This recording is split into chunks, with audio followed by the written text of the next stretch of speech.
Greetings, and welcome to the Chronicles Reports. I am your host, Chronicles. Today, we are not just reporting on the news. We are witnessing contemporary history unfold in real time. Iran has entered its most decisive hours, and the geopolitical landscape of the entire Middle East is shifting beneath our feet. Tonight, we provide a professional journalistic deep dive into the facts and the history of a nation at a breaking point.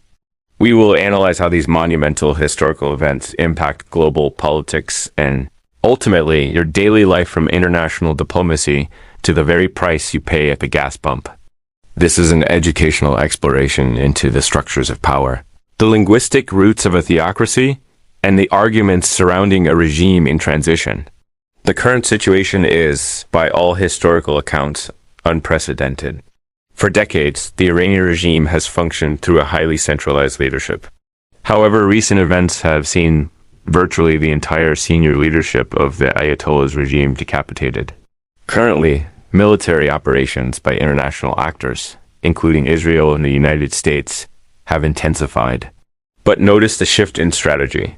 The focus is now on the regime's internal repression structures, specifically the Islamic Revolutionary Guard Corps, IRGC, and the Basij militia. Let's look at the facts behind the Basij. This is a name you must remember. It is a massive militia, boasting between 600,000 and 1 million active members, embedded in every corner of Iranian society. Historically, their role has been to maintain control through fear and the prevention of internal rebellion. By striking their headquarters in Tehran and beyond, air assets are effectively preventing these groups from organizing against internal dissent. Observers argue that this strategy aims to create the conditions for the Iranian people to initiate a transition from within. However, a critical counter-argument exists. Could this lead to a Libya 5.0 scenario? A total power vacuum could turn Iran into a powder keg of fundamentalism, spreading instability into Iraq, Syria, and Lebanon. To understand the gravity of this moment, we must explore the cultural and linguistic roots of the Iranian state. Iran is not a traditional military dictatorship. It is a constitutional theocracy. At its very heart lies the principle of faqih. This is a Persian term meaning the rule of the Islamic jurist.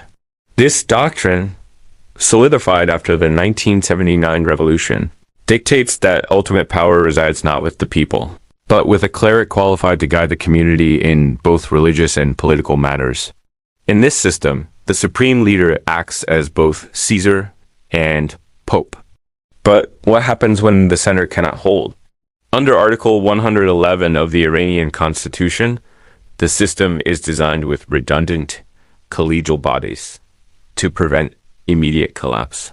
Currently, a transitional council has taken over, composed of three pivotal figures: Masoud Pezeshkian, the president; Gholam Hossein Mohseni-Ejei, the head of the judiciary; Ali Reza Arafi, a prominent cleric.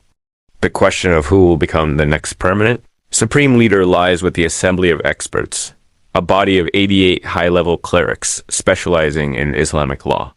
Even as military pressure targets the city of Qom to disrupt these proceedings, the legal machinery continues. Let's illustrate the facts behind the potential influences on the personalities in play. Gholam Hossein Mohseni-Ejei is a heavyweight candidate. At 69, his background is a unique merger of the judiciary and national security, having previously served as the Minister of Intelligence. This combination of intelligence muscle and legal knowledge makes him a formidable candidate for a regime currently prioritizing survival. However, we must analyze the generational divide. Many Iranians today do not share the revolutionary zeal of 1979. This creates a massive friction point. Does the regime choose a hardliner to maintain Khomeinism without Khomeini, or a more technical figure like Ali Larijani? Larijani has military and institutional experience, but lacks the necessary high-level clerical status. This internal debate is the defining struggle of the contemporary Iranian state. As we explore this story, we must weigh three distinct historical paths that Iran may follow: the orderly transition, the assembly chooses a successor, and the system continues potentially seeking a tactical de-escalation or doubling down on nuclear ambitions. The general's model, military legitimacy. If the clerical leadership fails, the IRGC, which already controls over a third of Iran's GDP, could take direct control. Iran would then resemble the political models of Egypt or Pakistan, an authoritarian state ruled by generals behind an institutional facade. Administrative collapse. This is the most perilous scenario. Iran is a tapestry of diverse ethnicities, including Kurds, Baluchis, Arabs, and Azeris. A power vacuum at the center could reactivate dormant aspirations for autonomy, leading to internal sectarian divisions. Why does this matter to you?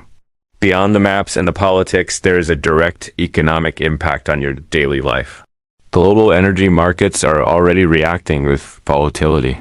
We are seeing oil and gas prices skyrocketing due to the fear of instability in Iranian waters. History shows us that when a cornerstone of the Middle East shifts, the tremors are felt globally. We are watching the definitive disappearance of the generation that founded the 1979 Republic. Whether the system they built can survive them is the question that will define the next decade of international politics. Thank you for joining us for this in-depth report. History is not just a collection of dates. It is a living, breathing process that shapes our world today. What is your analysis? Will we see an orderly transition, or is the Revolutionary Guard poised to take the reins? The arguments we've explored today suggest a nation at a crossroads of its own making. Leave your thoughts in the comments below. We value a professional and informed discussion. I am Chronicles, and this has been the Chronicles Reports. Stay informed, stay professional, and we will see you in the next report.